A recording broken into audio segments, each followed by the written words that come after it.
Welcome to Cloud 9fin, 9fin's podcast on all things leveraged loans, bonds, syndication. I'm Dan Mika. I am a leveraged loan and bond reporter here at 9fin, and I have Wynne Chief Operating Officer of AGL. Great to see you again, Wynne. Thanks for coming in. Thanks so much for having me. Yeah, so it's been a couple weeks since we talked. We were at 9fin's first ever LevFin breakfast. If you know, you know. And, I think now it's a little bit too late to say that we're doing 2026 look aheads. Yep. We are firmly into February, and we went through a pretty wild January as well, in between where we started with CLOs and the loan universe and 2-3 big LBOs. Mm-hmm. And now we're in this little pocket here where there's a couple more LBOs in the way. But let's just recap from your chair, from your perspective, where we ended 2025 and kind of recap what this month has been like for you in your seats. Thanks so much. Wynne CEO of AGL Credit Management. Just as background, AGL is a $24 billion asset manager focused on corporate credit. We started in 2019. It's been a pretty fast ride. Originally, we were really focused on broadly syndicated loans, but we started a private credit business also in 2023. So we look kind of across the BSL and the private credit market. 2025 was it was an amazing year. As background, I used to be a banker for 28 years, and my last position was at Bank of America running the CLO primary desk globally.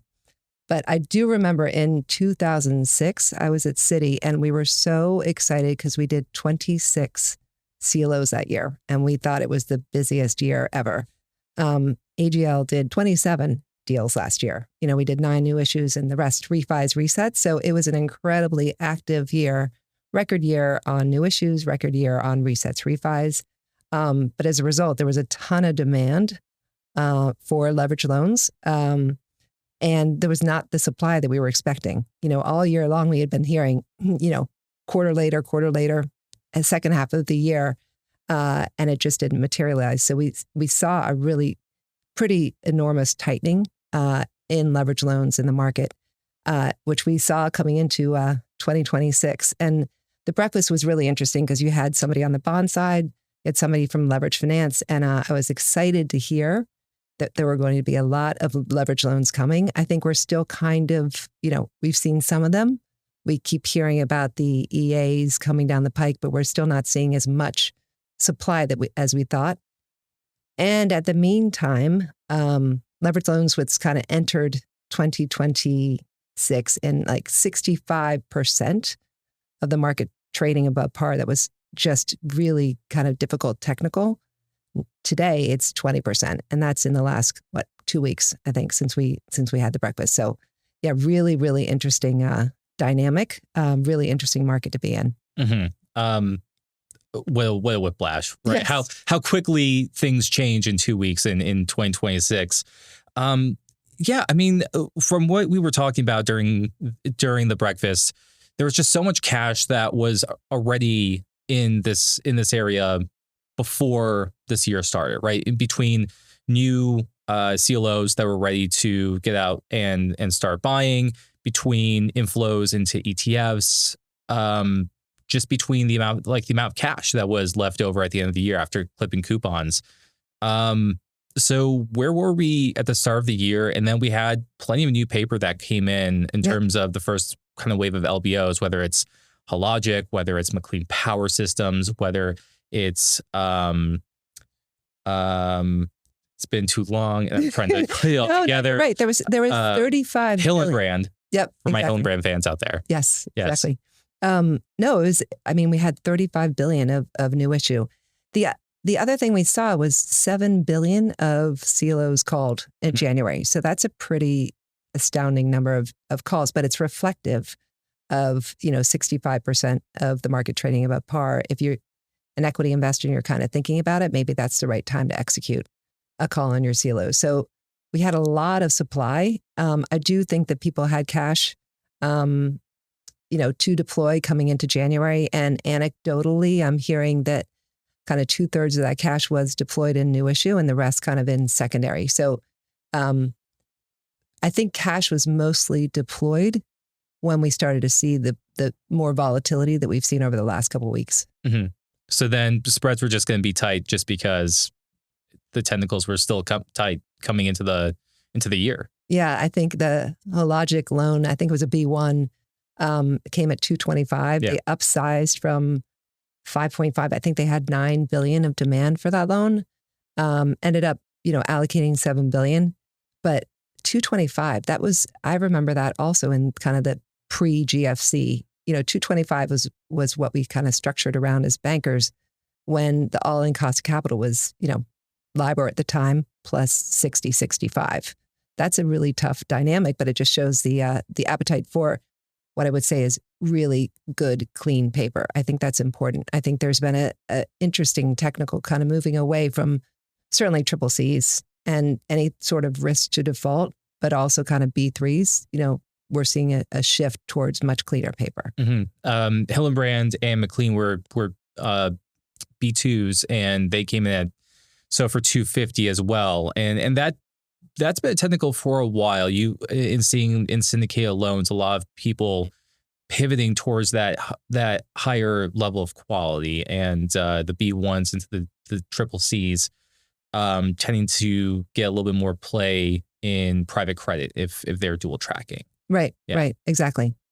I think we saw, because of the demand on the BSL side, I think we saw $7 billion of private credits loans being taken out by BSLs, but we also saw $2 billion of BSLs being taken out by private credit. Mm-hmm. I would expect that the volatility today, and our private credit team is really, really busy right now, but I would expect the private credit side of the equation to kind of take a little bit of market share as you're seeing these technical dynamics. Mm-hmm. And, that is an interesting dynamic that I think I don't know if from your position that has changed more. I think, journalists, and just generally for this industry, have kind of framed the BSL and the private credit markets as being in competition with each other to win mandates.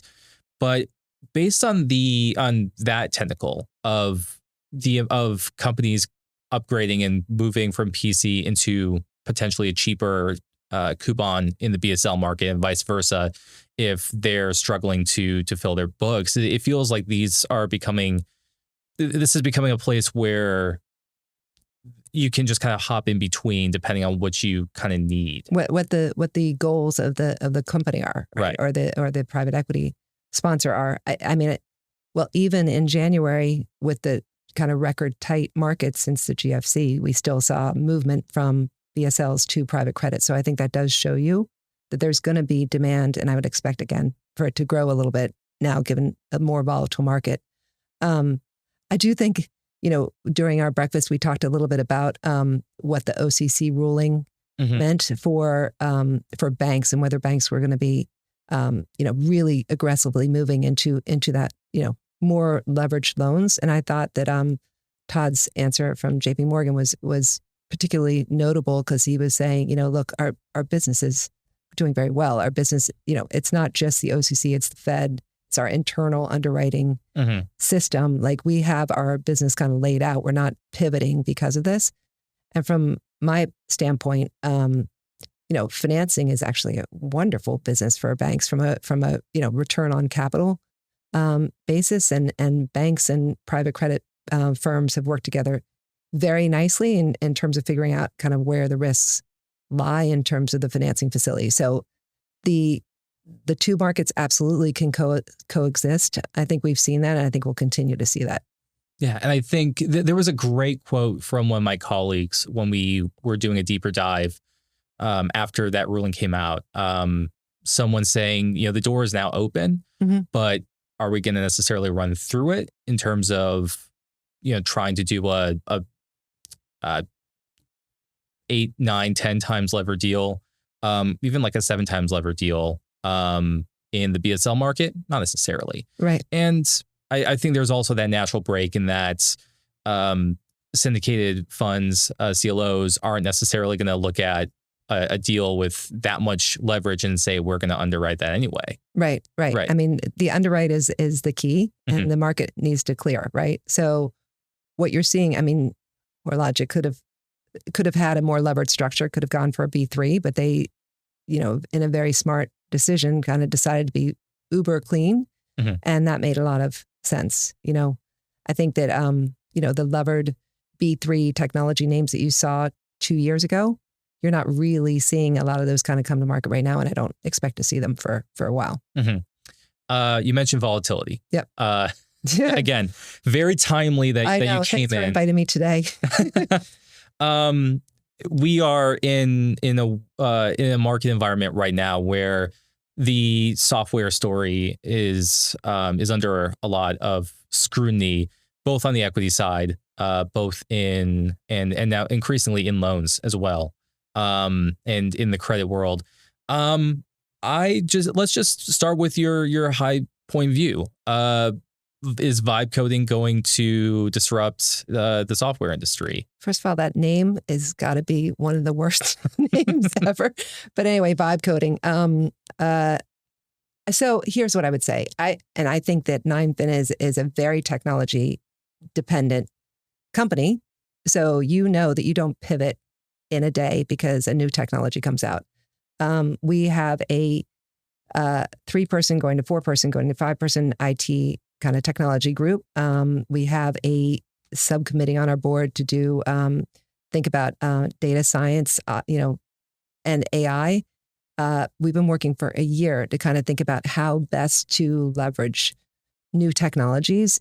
And usually they are kind of components within the whole system of the firm. They're not just one system that you just kind of take out a technology and replaced it with something else. This involves a tremendous amount of work, even training the team to put in place. So obviously this is really exciting. I think it's really exciting from a productivity standpoint. And I do think, this may be bad analogy, but the same way that we talk about private credit and BSLs, I mean, this technology can be used by some of the technology firms that are suffering right now. So we're seeing, very volatile market in technology names. Actually, if you look at it, it started kind of October, November. There was a shift certainly from those kind of B3 names in technology to kind of falling a couple points that really accelerated this week. And you're right. I think the loan market's trying to take signals from the equity markets, which have, definitely felt it. And you are seeing kind of, a leverage off trade in general in the markets today. But what we think is there's certainly technology firms that may not be the winners. And because it's so new, people are kind of cutting risk and reducing positions. So it's not crazy to do that. But we see some opportunities, frankly. We've been adding a technology loan that traded up from B- to B today. So it's a name that we had been kind of quietly adding. It's definitely, suffering just as other names have been, but it's something we're excited about. So it's going to be an opportunity for investors as well to really kind of pick their spots in terms of which technology loans you want to hold. Technology in the loan market is about 15%, right? So when I talked about 7 billion of CLOs being called in January, that's $1 billion of technology names. At the same time, you have a publicly traded technology BDC, returning cash to investors. Like there's been a lot of supply of technology names, which has kind of exacerbated it as well.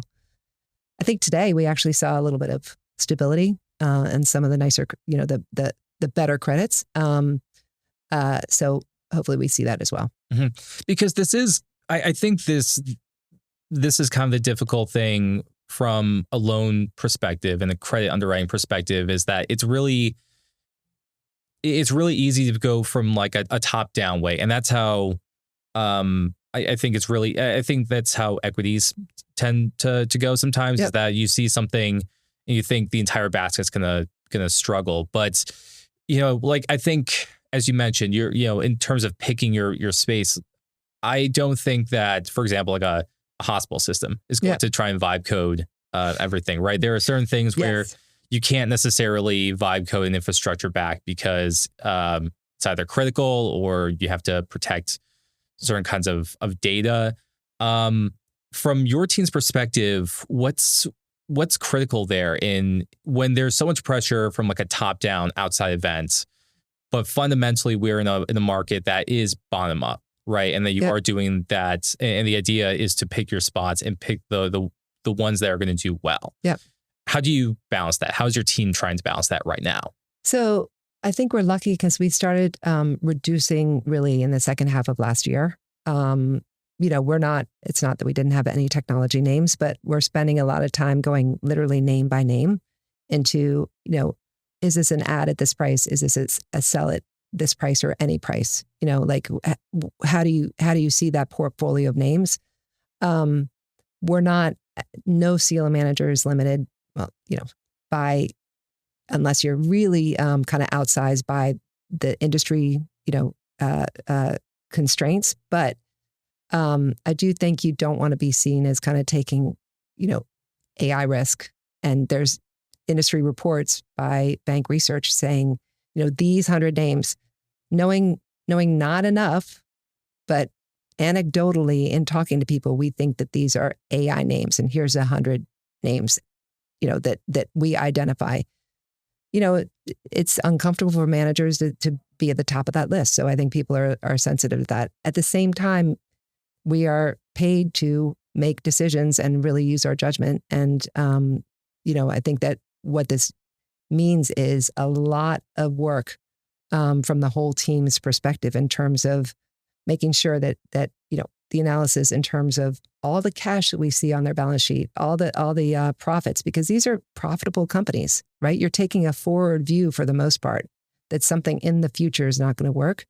So like which are the winners and losers in that industry? Mm-hmm.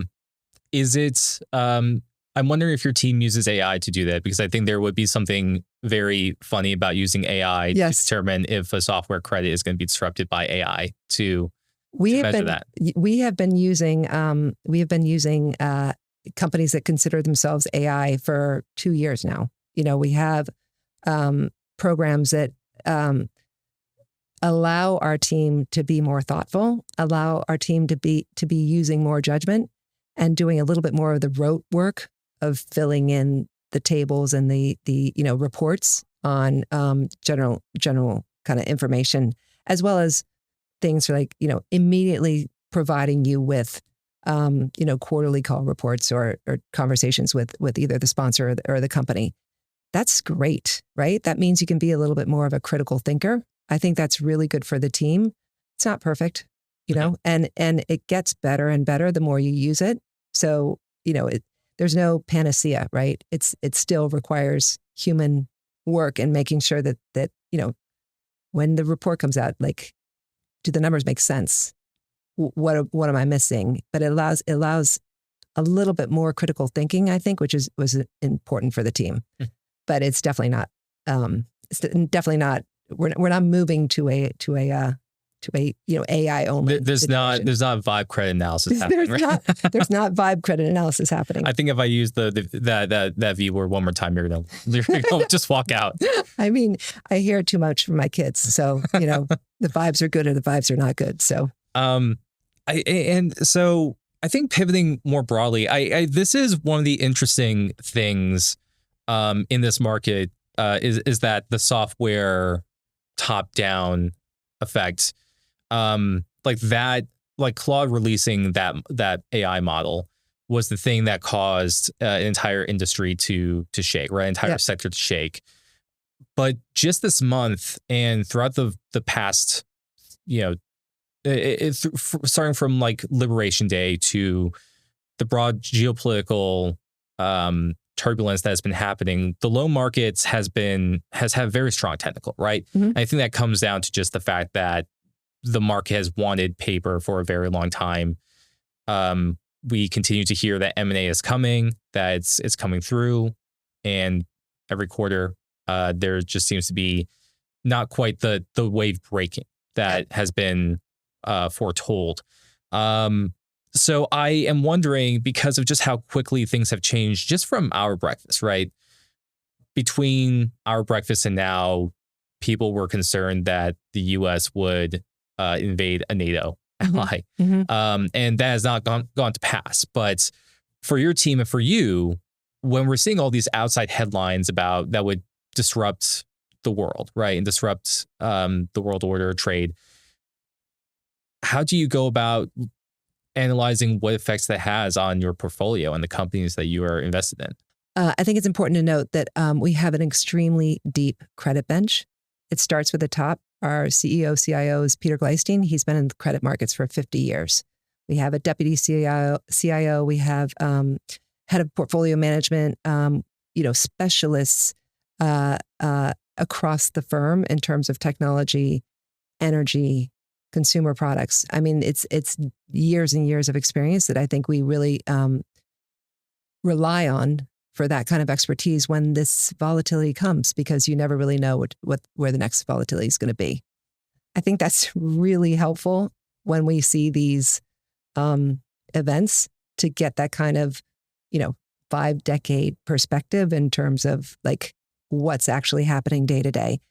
I also think that you mentioned the demand for leveraged loans. Part of that is because if you're thinking about where you want to put your assets, leveraged loans are very much a diversified look into the U.S. economy versus kind of a global equity that is going to have much more demand issues from different areas.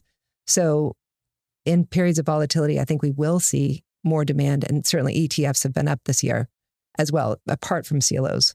So I think that's a really important dynamic, and almost too strong right now in terms of where spreads are for loans. But in terms of looking at political shifts, I think you mostly have to kind of take your time, analyze company by company. Like when we looked at the tariff risk last April, we were actually going through each and every company, even if there was a supply chain coming from China. The way that tariffs worked was not just a flat rate on the supplies coming from China, because things often shifted through different countries. So we actually do a very tough, rigorous bottom-up look at how those companies' economics are going to change. I think we've all been surprised that there's been as much has been able to be passed off to the consumer on tariffs, for an example. So we just keep kind of looking bottoms up, bottoms up, bottoms up. Mm-hmm. So with all this going on, right, we've had, and from the past couple of weeks, and by that I just mean January, which feels more than just a couple of weeks. What has January told you about where this market is going to be heading into? What's your feeling there? I'm not going to say the V word, but what's your feeling on what is coming down the pike, just based on what we've seen from the very strong demand for LBOs, for new paper, for for what we've seen in software loans, and how quickly an industry can shake. What does everything that we've seen just in the past couple of weeks tell you about how you feel 2026 is going to come out? So even coming into January, we saw a very interesting dynamic in terms of the kind of K shape of the loan market. You saw most of the loan market trading above par. And then you saw, loans that were out of favor, in this case, technology or software, just really having trouble finding a level at which they trade, which indicates, there's going to be continued kind of stress in the bottom part of the loan market. I think we've been battling for the last 6 months, the repricing wave. It's been really, really difficult to kind of manage. So one thing you'll see with less of the loan market trading above par, you're going to see less repricing, which is great. I mean, we all hope for a very, very vigorous new issue M&A LBO market, and I keep hearing it's coming. But aside from a couple really big names, we're kind of waiting to see on the BSL side what's coming down the pike. I mentioned our private credit team is extraordinarily busy right now. That's not shocking, I guess, with what else is happening in the market. So I think we expect to be busy kind of across the firm. We'll leave it there. Wynne, thanks for coming in. Great conversation as always. Thanks so much, Dan. Thanks for having me. You've been listening to Cloud9Fin or watching Cloud9Fin. I'm Dan Mika. If you have questions, comments, hate mail, you can reach me at my email, dan.mika@9fin.com. Our producer is Chase Collum. Thank you for listening, and we'll talk to you soon.